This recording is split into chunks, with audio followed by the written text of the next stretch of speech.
importante pues ahondar en la reflexión, en el análisis de este tema que pues últimamente ha aparecido como un tema inclusive controversial, la iniciativa del presidente pues de poner fin a la iniciativa Yasuní ITT para intervenir en los campos ITT. Es muy importante que los ciudadanos y ciudadanas conozcan la verdad de la situación, sin exageraciones, sin dramatismos, sin fatalismos, sino la realidad pensando en los habitantes amazónicos y pensando en los grandes objetivos nacionales. Por eso mucha atención vamos a poner respecto de lo que aquí se va a continuar diciendo.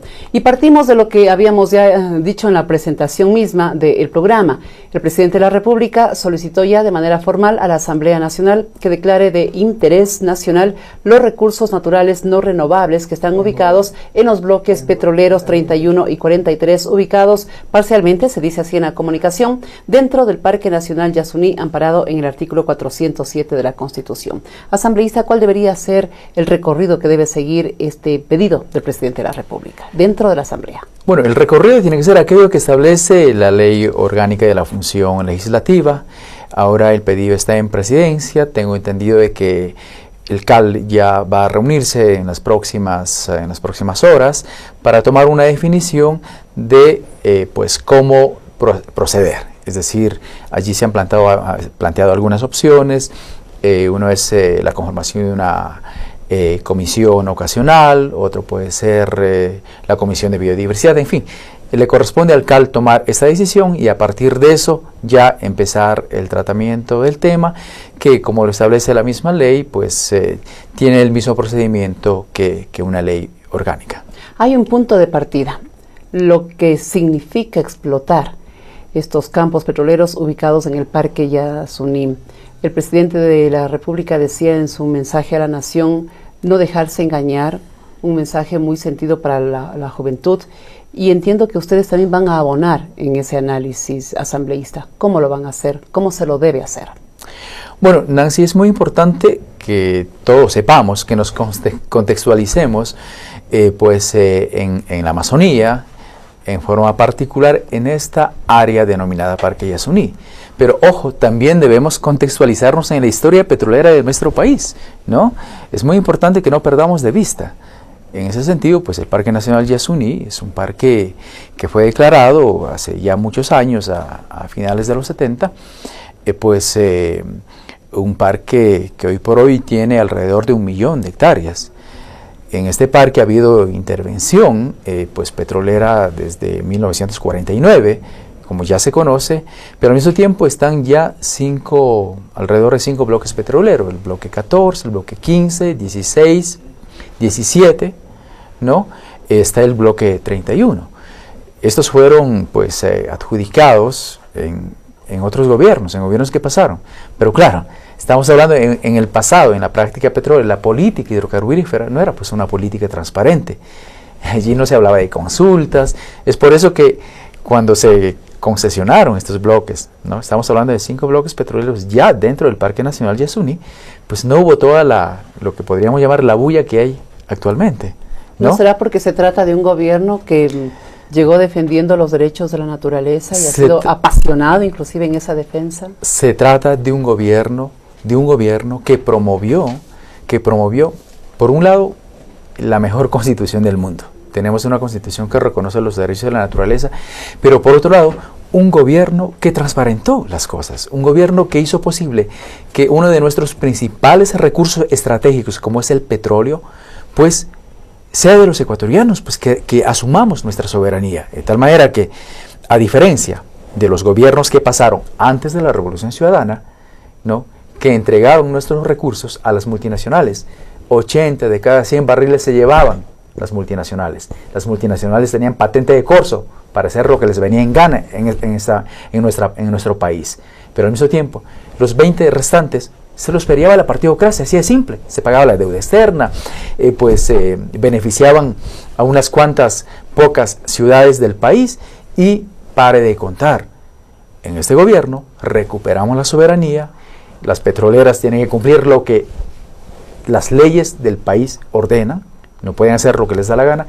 El petróleo es nuestro, hoy 80 de cada 100 sirve para los ecuatorianos, y sobre todo, y como amazónico quiero decir, Nancy, los amazónicos hemos empezado por primera vez en toda la historia petrolera del país, en estos 6 años de Revolución Ciudadana, a recibir los recursos para el buen vivir de los amazónicos. De tal manera que es necesario que los ciudadanos y ciudadanas no olviden este detalle. Entonces, y en este gobierno, pues, la política hidrocarburífera se desarrolla, poniendo en práctica derechos constitucionales, derechos ciudadanos, como el derecho a la consulta, a la participación, y sobre todo, respeto a los derechos de la naturaleza y a los derechos colectivos, entre otros. Para allá iba mi siguiente inquietud, asambleísta, el respeto a los derechos de la naturaleza. ¿Cómo se va a garantizar que la explotación no sea contaminación, no sea tala de bosques, no sea aire que mata a las personas, no sea lo que ha significado la política petrolera tradicional en nuestro país? Nancy, debemos ser absolutamente claros y sinceros en decir que sí va a haber impacto. O sea, toda actividad humana provoca impacto en el medio ambiente. La actividad petrolera obviamente va a provocar un impacto, ¿ya? Eso estamos absolutamente claros, ¿no?, que va a haber este impacto. La diferencia es que en relación al pasado, hoy por hoy, aparte de tener la mejor normativa del mundo, que exige los más altos estándares de cuidado, de protección ambiental y social, ¿no?, aparte de eso, tenemos un gobierno que está promoviendo un nuevo paradigma, el paradigma del summa causa, el paradigma del buen vivir. En ese sentido, es importante señalar de que en el pasado la actividad petrolera no tenía ninguna consideración con los impactos ambientales, no tenía ninguna consideración con los impactos sociales, de tal manera que hasta ahora tenemos heredados del pasado alrededor de 2.500 pasivos ambientales, pasivos socioambientales cuyo mayor reflejo o mayor testimonio constituye el juicio del siglo, que miles de familias de compatriotas ecuatorianas... El tema Chevron, ¿no? El tema Chevron. Familias humildes, campesinas, familias de las nacionalidades establecieron pues un juicio a Chevron Texaco por toda su irresponsabilidad, por todo ese ecocidio que provocó en décadas pasadas en complicidad con los gobiernos que pasaron. De tal manera que esa historia jamás volverá a ocurrirse, y nosotros vamos a ser los que pongamos con toda la firmeza la normativa, los que implementemos la normativa y que aseguremos desde el rol legislativo a que esa historia jamás vuelva a ocurrirse. Y el presidente de la República ha sido muy claro en afirmar aquello. En ese sentido, pues en estos 6 años también la actividad petrolera pues se ha modificado muchísimo. Solamente basta ver el nivel de tecnología que usa Petroamazonas. La empresa pública de todos los ecuatorianos, es una empresa pública, es ecuatoriana, no es transnacional, no es multinacional.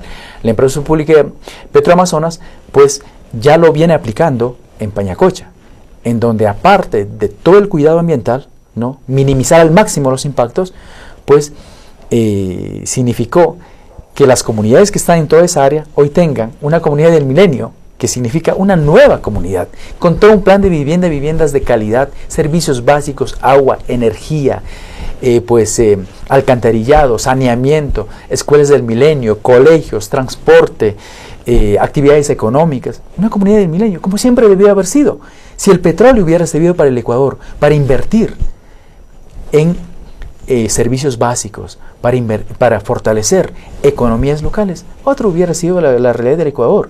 En ese sentido, pues, hoy se abre una enorme oportunidad en donde por fin se empieza a cumplir aquello que siempre los amazónicos y muchos ecuatorianos reclamamos, ¿no?, una actividad extractiva responsable ambientalmente y socialmente. ¿Y hay normativa jurídica suficiente para garantizar lo que se está afirmando en torno a la explotación del campo 43, asambleísta, o faltan más leyes, a lo mejor más controles? Bueno, lo que establece la Constitución es una mayor normativa y mayor mandato con una fuerza legal no puede existir. Lo que dice la Constitución es sumamente clave, A eso pues se suma también toda la transformación de la tecnología. Necesitamos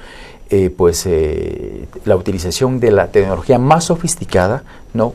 Y seguir protocolos de toda índole, protocolos de carácter social, protocolos de carácter ambiental, para capitalizar las mejores experiencias por un lado. Pero por otro lado, Nancy, es importante tener absolutamente claro un tema: los derechos de la naturaleza, ¿no? Los derechos de la naturaleza, por un lado. Y por otro lado, la transición hacia un nuevo modelo de producción, hacia un nuevo modelo, llamémoslo, del buen vivir, no está únicamente en juego en el campo ITT. Está en juego en una serie de políticas nacionales que el gobierno nacional está llevando a cabo. Por ejemplo, la protección de los derechos de la naturaleza está en juego en las 45 áreas protegidas que tiene el país, ¿no? Áreas protegidas que antes de la Revolución Ciudadana,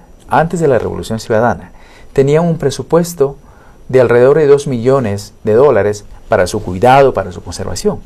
Hoy por hoy superan los $20 millones solamente para la protección de esas áreas del Sistema Nacional de Áreas Protegidas que tenemos.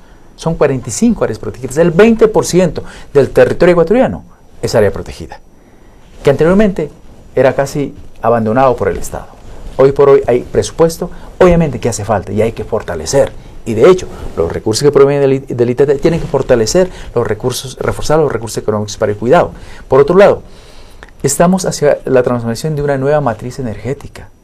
Se construyen simultáneamente 8 centrales hidroeléctricas, que significa que en el 2016, a finales del 2016, el Ecuador va a usar en el 93% energía limpia. Es decir, una casi total independencia de combustibles fósiles. Eso es pensar en la madre naturaleza, eso es pensar en el planeta entero. Allí está en juego también la transición hacia un nuevo modelo que supone el summa causa, el buen vivir, entre otros aspectos, porque habría que mirar otros temas también. Así es, pero en esta oportunidad nos vamos a concentrar en del Parque Yasuní. Asambleísta, por todo lo expuesto y por todo lo que se ha dicho hasta el momento, ¿le convierte en un tema prioritario y por tanto de pronta resolución de parte de la Asamblea Nacional, atendiendo el pedido del jefe de Estado? El pedido del Ejecutivo de declaratoria de interés nacional, actividad hidrocarburífera en los campos, en los bloques 31 y 43, es urgente, se hace urgente. Nancy, los ecuatorianos tenemos muchas urgencias. En estos 6 años se han reducido por lo menos unos 10 puntos la pobreza. Somos el país que más ha reducido la pobreza en toda Latinoamérica y el país que más inversión social tiene en toda Latinoamérica, ¿no? Pero aún tenemos desafíos, aún en la Amazonía. Pese a esos esfuerzos, hay comunidades y comunidades de pueblos ancestrales que carecen de servicios básicos, inclusive que carecen de agua entubada, ¿no? Energía, caminos, servicios de salud, si es educación. Urgente el tema, es entonces urgente. ¿No habrá tiempo para una consulta popular como es la tesis que sostienen algunos grupos sociales asambleístas? Nancy, la Constitución es absolutamente clara en su artículo 407, pues le da a la Asamblea Nacional de que excepcionalmente, ¿no? Aparte de ratificar la prohibición que se declara en el artículo 57, por ejemplo, excepcionalmente da la vía para que excepcionalmente la Asamblea Nacional declare de interés nacional. Y ahí mismo señala de que si la misma Asamblea, producto del debate, etcétera, si considera conveniente, es algo opcional, si considera conveniente, pues podrá ordenar una consulta popular, ¿no? Entonces, en ese sentido, los asambleístas necesitamos pues analizar con profunda seriedad, como no puede ser de otra manera, este tema tan importante, sin perder de vista los objetivos nacionales, las urgencias del país, las urgencias de los habitantes amazónicos, que requieren que de manera urgente pues se erradique la pobreza y tener servicios básicos en todas las comunidades de la Amazonía. De tal manera que es urgente que la Asamblea Nacional proceda en esta temática y pues sin especulaciones, el pueblo ecuatoriano dio un voto histórico para que tomemos decisiones y tenemos que ser consecuentes con ese voto histórico que nos dio el pueblo ecuatoriano. Esto es Diálogo Legislativo, este espacio de opinión, de análisis, de reflexión sobre los temas que realmente le interesan a la comunidad y que se transmite a través de la radio de la Asamblea Nacional con presencia en las 24 provincias del Ecuador, también a nivel internacional a través de nuestra página web, así como a través de TVL en señal abierta, canal 42 Quito, canal 22 Guayaquil, canal 27 en la ciudad de Cuenca. Estamos con nuestro invitado, el asambleísta nacional Carlos Viteri Gualinga, quien es director o fue director del ECORAE y actualmente preside la Comisión de Biodiversidad y Recursos Naturales. Asambleístas sobre quienes se oponen a esta explotación. Han entregado ya sus argumentos, proponen la realización de la consulta popular, anuncian que las protestas irán más allá de lo que resuelva la Asamblea Nacional. ¿Qué decirles? Nancy, la iniciativa ciudadana de reunir las firmas que están definidas en la Constitución para convocar a una consulta popular son legítimas. La Constitución lo establece, ¿no? De tal manera que eso tiene que quedar absolutamente claro. Sin embargo, a pretexto de ejercicio de un derecho constitucional, tampoco no se puede aceptar de que se promueva tergiversando la verdad, tergiversando la información. Eso no es adecuado. ¿Ya? Y lo que es peor, politizando de la peor manera. Se está mintiendo, ¿no? Y se está politizando. Se está mintiendo y se está politizando, ¿sí? Obviamente, Nancy, lo hemos visto. ¿Quiénes lo hacen? ¿Cómo lo hacen? Pero son las mismas figuras de la partidocracia, pues, que están coincidiendo una vez más, y allí vemos a personas que fueron derrotadas en las elecciones del 17 de febrero, pues, vemos ahí a una supuesta, líderes de una supuesta izquierda, ¿no? Pachacuti, con Acosta a la cabeza, pues coincidiendo con la derecha más retardataria del país, están coincidiendo con Gutiérrez, coincidiendo con Lazo, coincidiendo con Suma, todos allí, pues se volvieron de la noche a la mañana ecologistas, ¿no? Y pues intentando convertir este tema serio para los ecuatorianos y ecuatorianas, para millones de jóvenes de nuestra patria, pues intentando convertirla en su plataforma política para pescar a río revuelto de cara a las próximas elecciones. Eso, los ecuatorianos y ecuatorianas no podemos permitir. De tal manera que ese es la gran distorsión sobre este tema de la consulta popular. Pero por otro lado, la tergiversación de los hechos, pues, Nancy, están diciendo que hay que salvar el Yasuní, ¿no? Hay que salvar el Yasuní y que la decisión del presidente equivaldría a reducir a polvo y ceniza todo el Parque Nacional Yasuní. Por favor, o sea, un poco más de sensatez, me parece una exageración inaceptable. Primeramente no estamos hablando del 1 millón de hectáreas del Parque Nacional Yasuní, donde que ya existen 5 campos petroleros, ya 5 bloques petroleros no concesionados en ese gobierno, donde están habitando nacionalidades ancestrales, donde están colonos. No estamos hablando de ese 1 millón de hectáreas, estamos hablando de un campo llamado ITT, cuya afectación no será mayor de 200 hectáreas. Ojo, pero cuando dicen que el Yasuní hay que salvarle porque se va a reducir a polvo y ceniza, es una mentira, es alarmar en una manera irresponsable a los ecuatorianos. ¿Ya?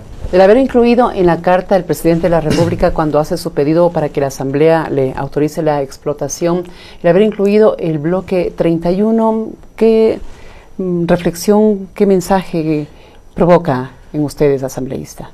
Bueno, de hecho, Nancy, la preocupación, el bloque 31 ha estado ya está explotado. Ha tenido intervención. Sin embargo, pues este es un gobierno transparente, y lo digo, es un gobierno transparente porque yo soy un militante de la Revolución Ciudadana y soy orgánico, y aparte de eso soy amazónico, sé de lo que hablo, y de que las decisiones están siendo adoptadas correctamente. En ese sentido, a mí me parece que pues el tema del bloque 31 no es otra cosa que la demostración de la enorme preocupación que tiene el gobierno nacional de hacer bien las cosas conforme a lo que establece la Constitución, ¿no? Pues, y un tema que quisiera añadir, Nancy, ¿no? ¿Cuál? A lo que están afirmando los opositores a las decisiones del gobierno nacional, ¿no? Por un lado, pues dicen pues, que hay que salvar el Yasuní, que no hay que tocar el petróleo, y hay sectores fundamentalistas que dicen, bueno, que se cierren todos los pozos, pero entonces luego, ¿qué hacemos? Pues, o sea, cerramos todos los pozos, ¿y qué hacemos con el recurso, con el presupuesto del Estado, que todavía depende del petróleo? ¿Qué hacemos con toda la política social, ¿no? que se ha desarrollado en este gobierno? Solamente para citar un ejemplo, en el 2006, un año antes de la Revolución Ciudadana, la inversión social pues tenía alrededor de 930 millones. En el primer año de la Revolución Ciudadana, del gobierno de Rafael Correa, superó los 2.600 millones la inversión social. Y hoy por hoy, pues estamos hablando de alrededor de 6.000 millones de dólares en inversión social. Somos el país que mayor invierte a nivel social. Ahí va el recurso del petróleo. ¿Qué hacemos con eso? ¿Qué hacemos con la revolución universitaria? ¿Qué hacemos con las escuelas del milenio? ¿Qué hacemos con la salud? ¿Qué hacemos con la transportación? Me parece irresponsable decir no al petróleo. En ese caso, pues de los que dicen aquello, pues sean coherentes. Entonces, pues tendrán que dejar de andar en vehículos, tendrán que dejar de usar gas, tendrán que dejar de usar energía eléctrica, dejar de usar todo producto que proviene del petróleo. Pero tampoco es así, pues. Aquí somos un país, una sociedad que estamos en transición, una transición hacia el buen vivir. Dejar de ser extractivistas, dejar de ser primarios exportadores. Eso tiene que ver con una serie de acciones que el gobierno nacional está llevando adelante en los diversos ámbitos, pero sobre todo tiene que ver con una transformación cultural, de tal manera que eso requiere tiempo, y en eso estamos encaminándonos. ¿La explotación del bloque 43 asambleísta consta en el Plan Nacional del Buen Vivir? Bueno, en el Plan Nacional del Buen Vivir consta una actividad extractiva responsable, definitivamente responsable, ¿no? El Plan Nacional del Buen Vivir es un plan pensado, en un periodo que está por etapas, ¿no? En el caso del presente ejercicio fiscal, el plan del gobierno de la Revolución Ciudadana tiene 35 puntos, ¿no? Hasta el 2017. Hasta el 2017. De tal manera que el Plan Nacional del Buen Vivir, para el logro de aquello que es el anhelo de la sociedad ecuatoriana, pero también de muchas sociedades en el resto del mundo, dado el fracaso de la ideología del desarrollo, pues supone el alcanzar el nivel de equilibrio y armonía entre economía, sociedad y naturaleza. Asambleísta, en el área en donde se va a explotar, ¿hay noticias de pueblos no contactados?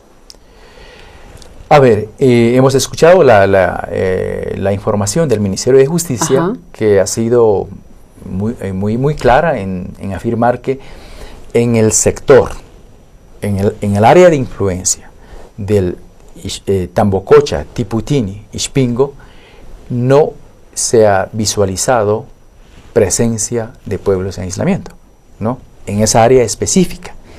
Pero evidentemente es conocido, y la Constitución pues habla de los pueblos en aislamiento, Tagaire Tarominani sobre todo, pues, y del rol que tiene el Estado Nacional, el Gobierno Nacional, de precautelar su estilo de vida, su libre determinación. Y en ese sentido, pues, en este gobierno, pues, se ha tomado especial atención a estos pueblos que tienen un área específica que se llama área intangible, ¿no? Y todos, y podemos ver el mapa donde está trazado el área intangible de más de 700.000 hectáreas, en donde, pues, por testimonios, en fin, pues se conoce que están estos dos pueblos, y por hechos que han ocurrido en este territorio, sobre todo en lo que tiene que ver con los vecinos culturales más próximos, que son el pueblo guaraní, o por hechos ocurridos por madereros ilegales que que es de dominio público, pues hay el conocimiento de que la vida de estos pueblos se desarrolla en esa área definida intangible. Finalmente, asambleísta, la actividad petrolera que se desarrolla en el campo 43 significa movilizar maquinaria, llevar la propia tecnología. ¿Será a través del río Napo entonces la ruta más utilizada? Bueno, desde los sectores estratégicos, esa es la información que ya es de dominio público para evitar todo impacto, es decir, no se construyan carreteras. Ajá. Para empezar, ¿no? Serán senderos, no, se ha anunciado. Se ha hablado de un pequeño sendero para tender la tubería en su momento, ¿no? Y por otro lado, pues la transportación por agua y por helicóptero, ¿no? Entonces eso ya tenemos conocimiento. De todas maneras, pues tenemos toda la fundamentación, los informes del Ministerio de Recursos No Renovables, la fundamentación del Ministerio del Ambiente, etcétera, que estamos evidentemente estudiando, analizando.